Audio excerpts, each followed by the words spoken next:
Welcome to the Vanderbloemen Leadership Podcast, where our team talks with top leaders about how to better serve and lead your team. Our goal is for you to gain tangible tips on topics such as culture, leadership, succession, and navigating people problems. We hope you enjoy today's show.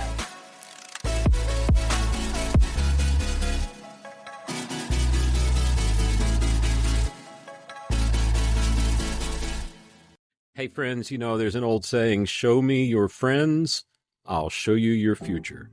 Well, my friends include Carey Nieuwhof, and that means my 30-minute podcast has turned into his length podcast. It's over an hour long, but it's so good.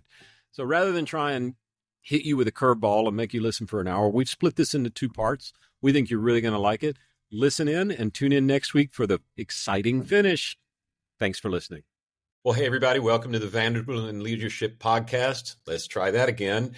The Vanderbloemen Leadership Podcast. See, I can't even say it, so don't worry if you can't say it. But if you need to tell a friend about it, just type Vanderbloemen however you want into Google. My last name is so messed up, I can't say it, and it'll feed you right to our site if you just try typing it. We're glad you're here today. It's good to be back after summer break. If you want to hear more about that, we have an episode about why I do that, how you can start to do that. It's really an effort to build sustainability for our company and for my life. And I think if you're a leader, it's worth listening. I think that's what makes me excited about today, because today I've got the burnout expert of all experts with us, Carey Nieuwhof, who is kind of the Jimmy Fallon of the church world. It's pretty amazing how many people you've gotten to interview. Thanks for taking time out of a busy schedule to visit with us today, Carey. Always. It's just nice to be on a podcast with someone else who has an impossible last name. So thank you, William. Well, if you ain't Dutch, you ain't much, right? Exactly. Just ask any Dutch person. Oh, that's funny. Well, I would bet nearly every listener knows who you are, but it might be worth giving just a quick, here's Carey and how you ended up doing what you're doing. Yeah, sure. So when I was a little kid, I wanted to go into law. I went to law school, met the wife of my dreams.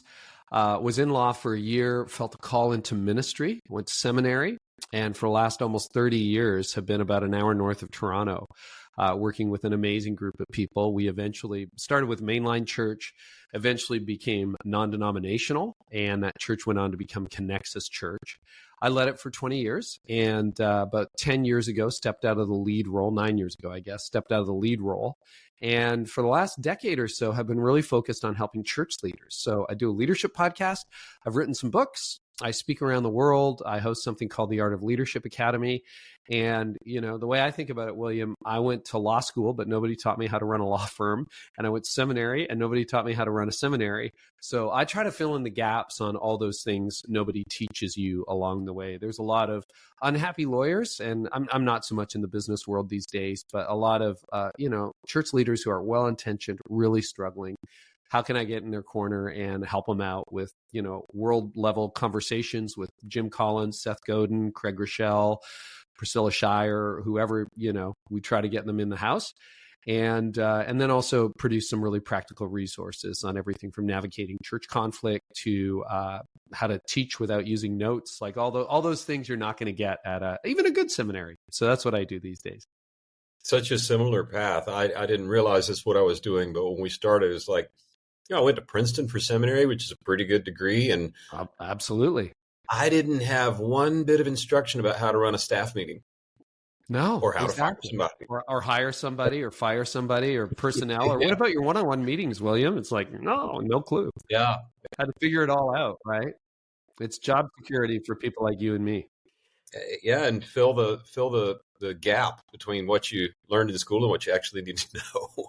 Well, and that was the hard part. Like even doctors really struggle with that. It's like, how do you run, unless you're on staff at a hospital, how do you run a family practice? Lawyers, how do you run a law firm? Like it's really difficult. The sign's changing all the time because they don't know how to get along. It used to be Vanderbloemen and Nieuwhof, and now it's Vanderbloemen and Vanderbloemen, and then it was Nieuwhof and Nieuwhof, and now it's something else.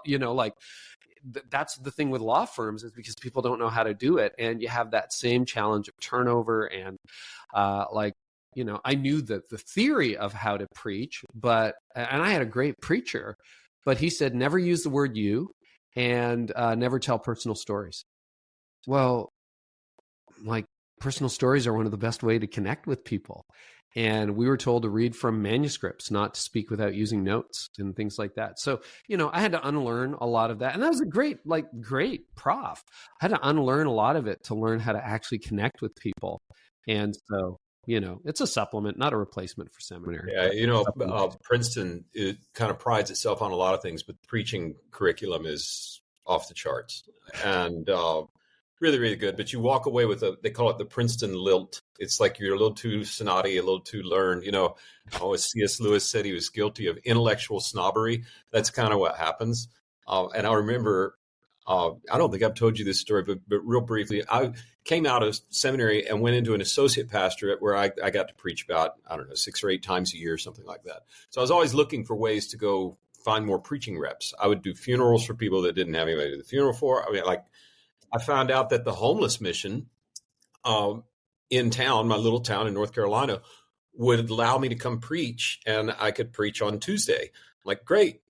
Which Tuesday? Like, all of them. So you have to go to chapel to get to go to lunch. So it's kind of a forced devotional.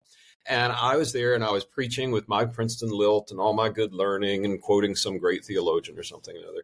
And I did not have the room. It was so bad. It was awful. Oh. And then my friend, now a friend, then Harry, who's schizophrenic, and a significant percentage of the homeless population is mentally ill in the United States. Of course. Yeah. And Harry just stood up next to me and started preaching his own sermon while I was preaching. And eventually he started getting amens and I got nothing. So I got benched. And get Harry to do it. This is not the purpose of being on your show. We've known each other for a long time. I don't think I ever told you. I was the weekend that Tiger Woods turned pro. I was in Princeton, New Jersey, lining up to do my PhD in homiletics at Princeton. Had a scholarship all lined up, and then the chair of the department resigned.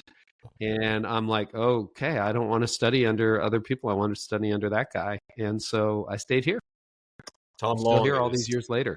Tom Long is it was Tom really Long. Great preaching. It was Tom Long. Yeah, Tom and I met. Preaching class, and he's got a gift. So he taught me how to preach without using notes. I drove him back to the airport once from Toronto, and he said, it was him who gave me the advice, don't memorize your talk, understand it.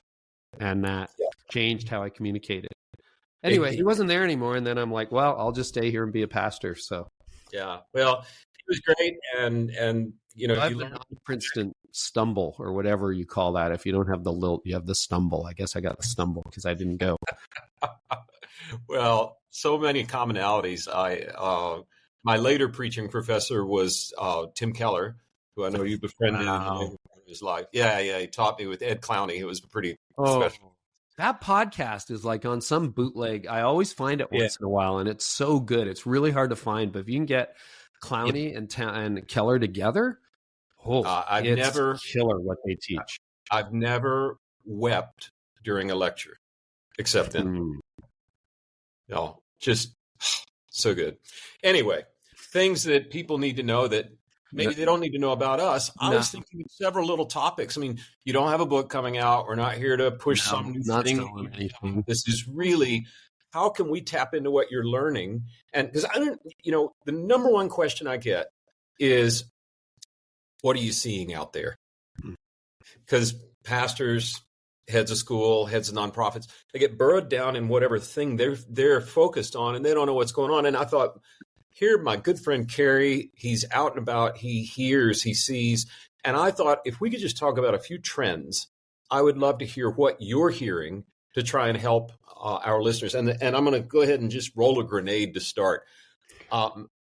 You chose to do a podcast series on the presidential election in the United States. I did. Are you on medication? Yes, and it's not going well. I'm off my meds, I guess, or something. You know what? It was really interesting because I was talking to friends about it, and I have an interest in America. Most of my audience is American, even though I'm Canadian. I have a degree in American politics and history.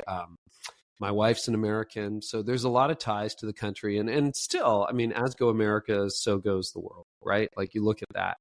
And honestly, my approach as a pastor is to stick my head in the sand and hope it all disappears, and we'll just, come up for air in December or January or whatever, or February, and it'll all be back to normal. And I thought that's kind of a coward's way out. So I had a problem in that I don't know how to really tackle that well, and I don't like what I'm seeing. And I think most people don't like what they're seeing because you hear from two extremes, and most of us aren't on one of those extremes.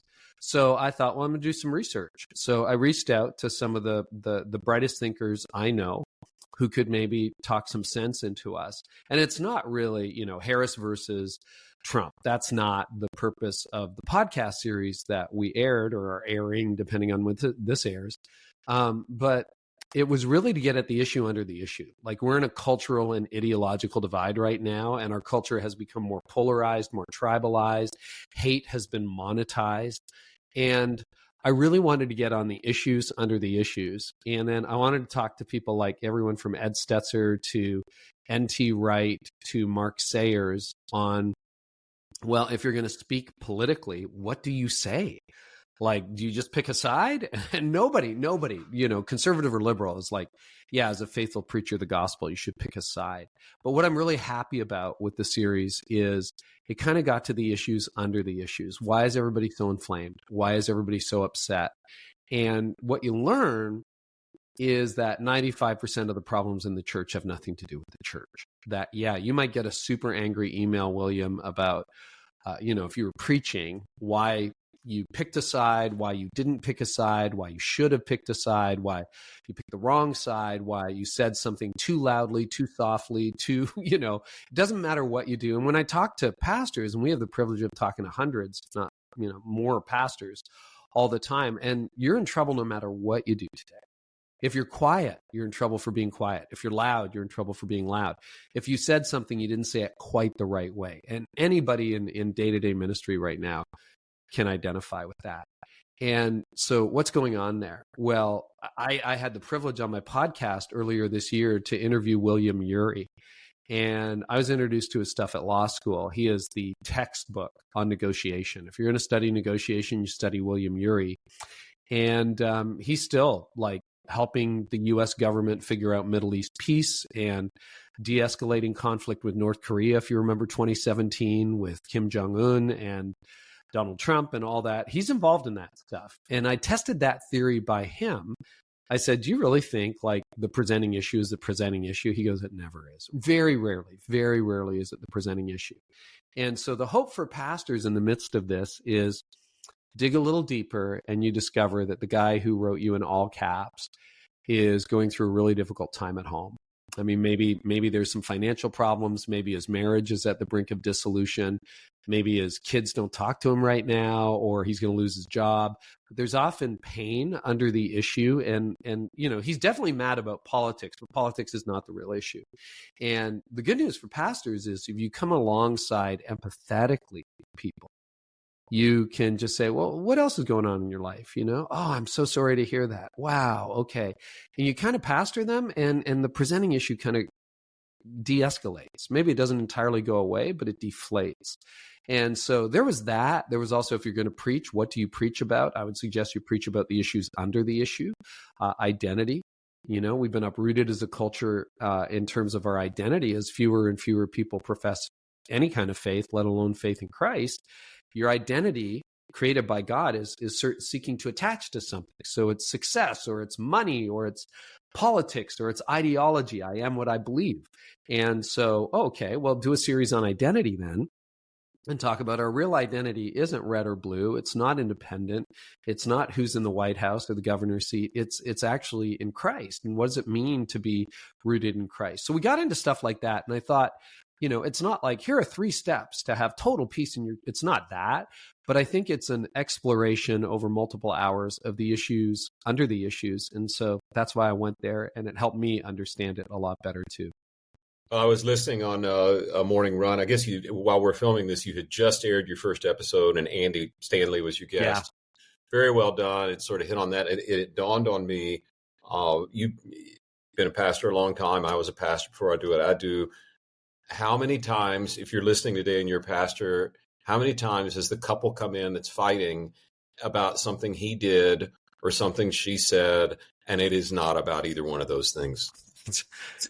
Exactly. It's true. The presenting issue is rarely the issue, and it happens in your home too, right? Like who left the ketchup out on the counter? That's not about the ketchup being left out on the counter, or that's about something else. You've got other issues going on in your family, and the same is true in the church. And it was actually Andy who taught me that. I've known him for 20 years. He's like, empathize with your opponents. Just call them up. And I had somebody who was really mad at me because I had publicly profiled someone that he doesn't like. And he sent a thoughtful, measured email through the public account. My assistant forwarded it to me, and his number was there. So I just gave him a call. And we had a very measured conversation about it. I learned more about him, his church, his family. And, I don't know that I changed his mind, but we're not enemies. So. Well, I wanted to test a theory I was thinking about. And you've just done this series, so you'd know, but I'm beginning to think, the issue beneath the issue that's like the thing beneath the thing, right? That Carter has out there. It's where everything is. But I get a little tone deaf to what's really going on because I think I'm living in a world now where the news that is fed to me happens to reinforce what I already believe. Correct. The algorithm knows what you click on. And it will just try and inflame that. Where I think what I'm having to learn to do is read people I don't want to read. Read both of the newspapers that are extreme on both sides. Find a way to listen more to what I would call it the other side, what have you. And I was listening to David French talk, if you know David, and he said he asked a person of one of the two parties.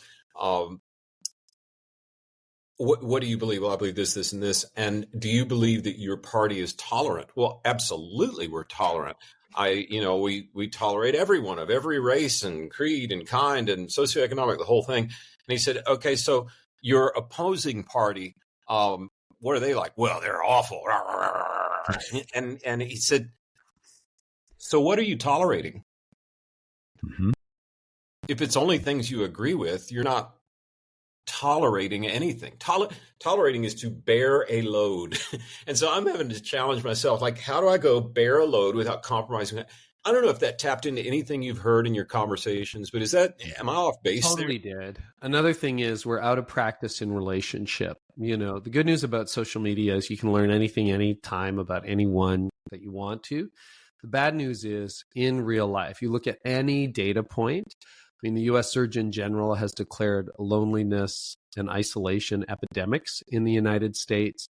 And you look at Gen Z, I mean, you see increasing anxiety around even phone calls and human relationships and conflict. And, Jonathan Haidt's making important contributions in that field right now, trying to get us to have a little more adversity and a little higher tolerance for some of the challenges that we have. And so, that's definitely an issue. And the good news is for church leaders who are listening, or if you're a lay leader invested in your church, nobody should be able to out-community the local church, right? Like we should be the people who are like, no, we're having face-to-face conversations. We're going to meet in each other's homes during the week. We're going to meet at this building on the weekend. We're going to sit next to someone who isn't the same socioeconomic status that we are, doesn't live in the same neighborhood, isn't the same income level, maybe votes a little bit differently. And we're going to be in community because we're united by something that transcends all of this.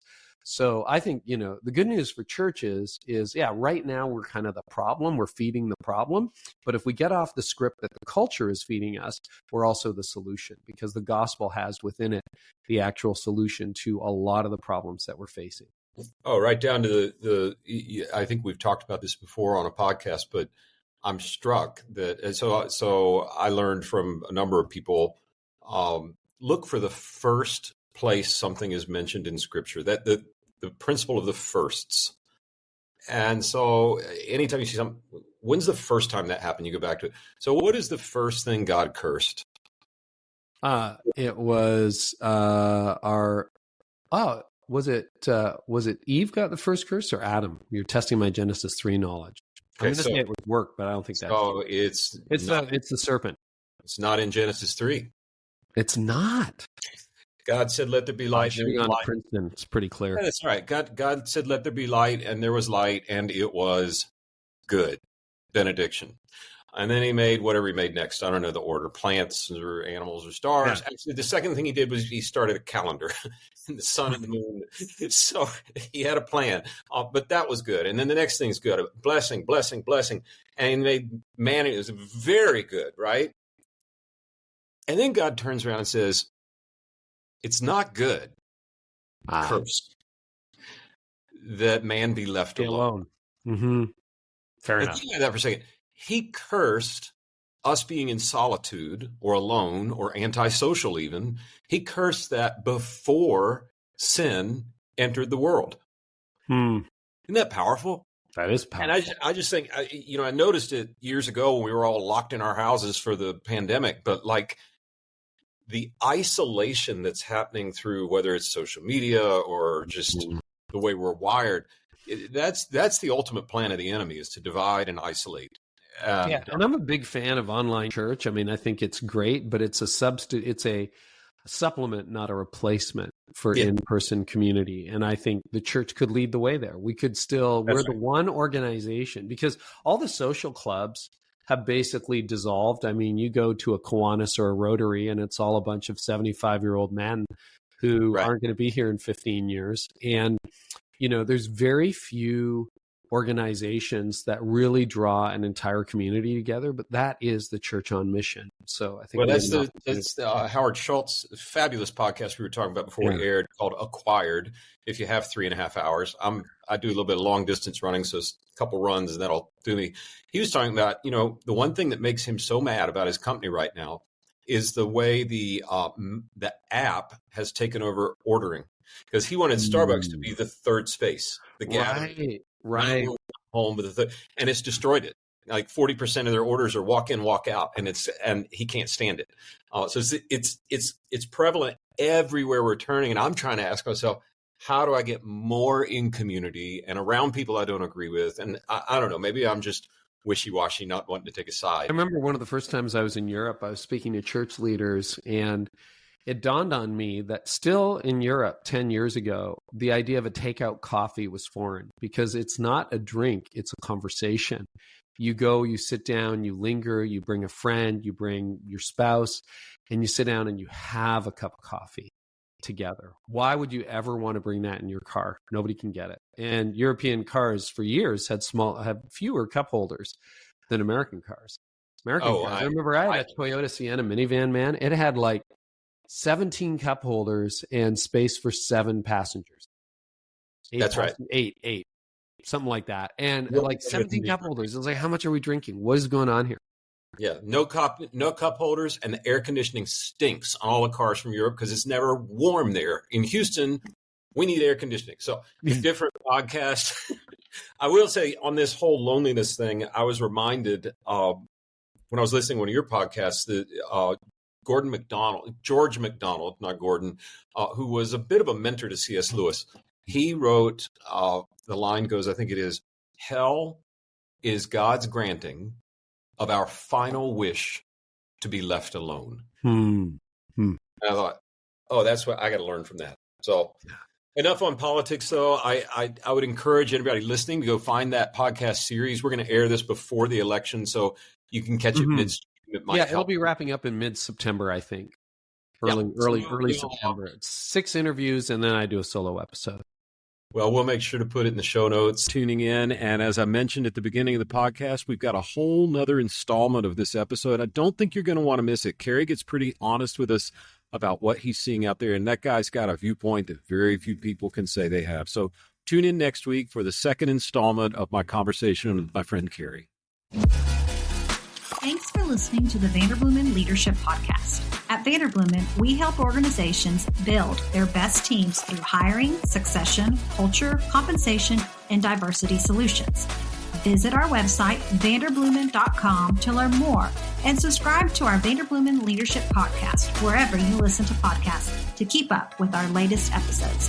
Thanks for listening.